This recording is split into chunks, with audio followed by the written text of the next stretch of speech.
Welcome to my YouTube channel. जितने भी मेरे न्यू व्यूवर्स हैं और जितने भी व्यूवर्स मुझे देख रहे हैं, आप सभी को वेलकम है। सबसे पहले माई सेल्फ मनाली जोशी, और मैं ये अपनी फर्स्ट वीडियो डाल रही हूँ इस चैनल पे, और जो कि रिलेटेड है हमारे पर्टिकुलर एग्जाम से रिलेटेड। जैसे कि अभी का जो हमारा टारगेट है वो है हमारा DSSB TGT नेचुरल साइंस, ठीक है, जिसमें मैं केमिस्ट्री पार्ट को लेकर चल रही हूँ, पीरियोडिक क्लासिफिकेशन ऑफ एलिमेंट्स। ऐसा नहीं है कि इस चैनल पे सिर्फ DSSB का ही प्रिपरेशन होगा।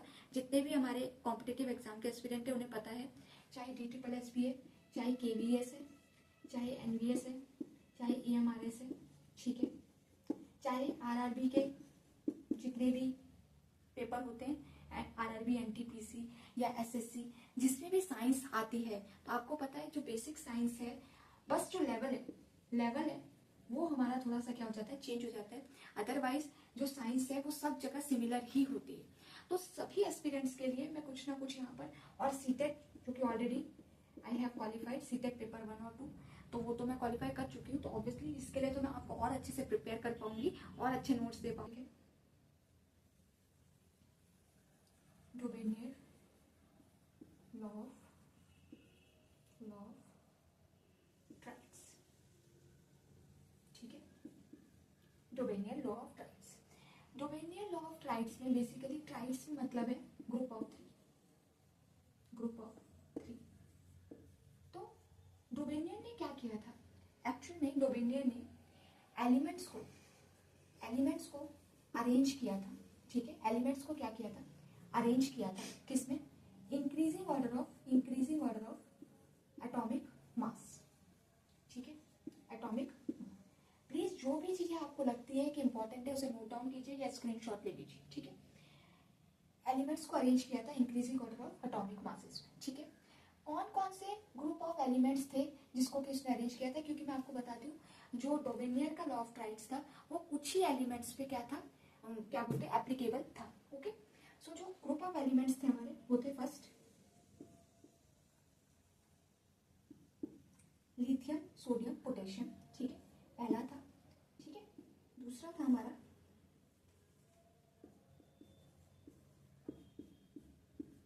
क्लोरीन ब्रोमीन आयोडीन, और तीसरा था हमारा कैल्शियम स्ट्रोंटियम और बेरियम। तो ये जो ग्रुप ऑफ एलिमेंट्स थे, ठीक है, ये जो 3 ट्राइड्स थे वो हमारे किसने, डोबेनियर ने दिए थे, ठीक है। इनका जो ऑब्वियसली लॉ था वो कुछ ही एलिमेंट्स पे क्या था, एप्लीकेबल था, ज्यादा एलिमेंट्स में एप्लीकेबल नहीं था। बेसिकली इन्होंने बोला क्या था, अब मैं आगे बढ़ती हूँ, इन्होंने क्या बोला था, इन्होंने इस तरीके से एलिमेंट्स को क्यों अरेंज किया था। इन्होंने कहा था कि सपोज हमारे पास 3 एलिमेंट्स, एलिमेंट ए, एलिमेंट बी और एलिमेंट सी, ठीक है। एलिमेंट ए का मास, बी का मास, सी का मास। तो जो सेंट्रल एलिमेंट का मास है ये जो है एवरेज होगा फर्स्ट एलिमेंट और थर्ड एलिमेंट के मास के एवरेज के। क्या बोला था इन्होंने कि सेंट्रल एलिमेंट का जो मास है वो क्या होगा, फर्स्ट एलिमेंट और सेकंड और थर्ड एलिमेंट के एवरेज के बराबर। Got it. तो यही बोला गया था किसने, डोबेनियर के लॉ ऑफ ट्राइड, ठीक है। चलिए अब हम आगे बढ़ते हैं। डोबेनियर के बाद हम स्टार्ट करते हैं न्यूलैंड का लॉ ऑफ ऑक्टेव, ठीक है।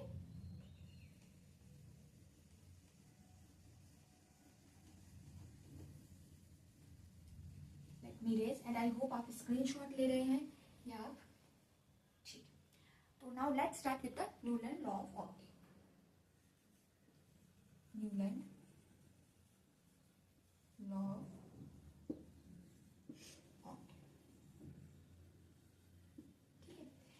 Newland law of octave. Octave का मीन्स यहाँ पर क्या है हमारा, ऑक्टेव का मीन्स यहाँ पे क्या है हमारा, not group, it's means like 8, ठीक है, 8, ठीक है। तो बेसिकली जो न्यूलैंड है उसने क्या कहा था, उसने अपने जो ये लॉ बनाया था ये बेस था म्यूजिकल नोट्स के ऊपर। That means every 8th musical note पे जो होगा एलिमेंट की प्रॉपर्टी सिमिलर होगी। अब इसका मतलब क्या है ये मैं आपको बताती हूँ। मैं आपको सबसे पहले दिखा दूं कि कहाँ तक एप्लीकेबल था। न्यूलैंड का जो लॉ ऑफ ऑक्टेव था तब तक क्या थे, 56 एलिमेंट्स क्या हो गए थे, नोन हो गए थे। 56 एलिमेंट्स हमारे क्या हो गए थे, नोन हो गए थे, ठीक है। अब देखिए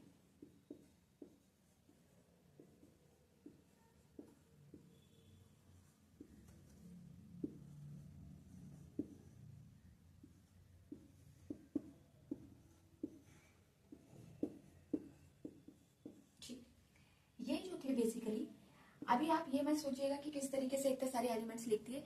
जैसे जैसे मॉडर्न पीरियोडिक टेबल आपको बताऊंगी, आप भी इजीली पूरी मॉडर्न पीरियोडिक टेबल को आराम से बना पाएंगे विद एटॉमिक नंबर्स। ठीक है, तो बेसिकली इतने एलिमेंट्स तक टिल कैल्शियम तक ही जो था हमारा law of Newland law of octave क्या था, एप्लीकेबल था। इसने क्या कहा था, इसने कहा था कि सपोज जो म्यूजिकल नोट होती है सा रे गा मा पा धा नी और फिर से सा, तो एवरी एट्थ एलिमेंट और फर्स्ट एलिमेंट इन दोनों की जो प्रॉपर्टीज होंगी वो क्या होंगी, हमारी सिमिलर होंगी। इसी तरीके से इसने एलिमेंट्स को अरेंज किया था अपने क्या बोलते हैं पीरियोडिक टेबल में। ठीक है, लेकिन क्या हुआ, ये जो था इसका लॉ ऑफ ऑक्टेव था, ये कुछ ही एलिमेंट्स तक क्या हुआ, एप्लीकेबल हुआ टिल कैल्शियम तक। कैल्शियम का मैं आपको बता दूं, जो एटॉमिक नंबर है हमारा कैल्शियम का, हमारा एटॉमिक नंबर हमारा क्या है 20 और एटॉमिक मास हमारा क्या है 40। ठीक है, तो सिर्फ कैल्शियम तक ही हमारा क्या था, एप्लीकेबल था न्यूलैंड लॉ ऑफ ऑक्टेव। ठीक है, अच्छा एक और चीज जो न्यूलैंड ने की थी, कोबाल्ट और निकिल। ठीक है, कोबाल्ट और निकिल को इसने बेसिकली क्या कर दिया था, हेलोजेंस के साथ रख दिया था। किसके साथ रख दिया था, हेलोजेंस के साथ रख दिया था। ठीक है, और जो ऑक्सीजन है सॉरी जो हमारा आयरन है, ठीक है, आयरन को इसने रख दिया था ऑक्सीजन फैमिली के साथ। ठीक है, गॉट इट।